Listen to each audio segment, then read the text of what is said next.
তো বন্ধুরা কিসের পেস্ট, এটা হলো টক দই, বেসন আর একটু নারকেল তেল, একটু কফি পাউডার দিতে হবে, মুখে খুব ট্যান করেছে সেগুলো দেবো বলে। আর এই যে একটু রান্না হচ্ছে, কি রান্না হচ্ছে, মাছ ভাজছে, ওটা মাছের মাথায় বাঁধা করতে হবে।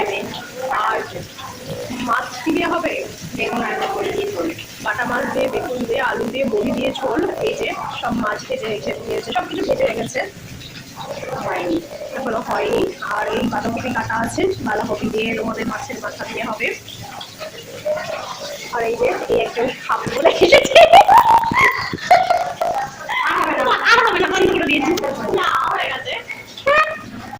নিশ্চয়ই ভূত লাগছে, তোমরা দেখে নিশ্চয়ই ভয় পেয়ে যাবে।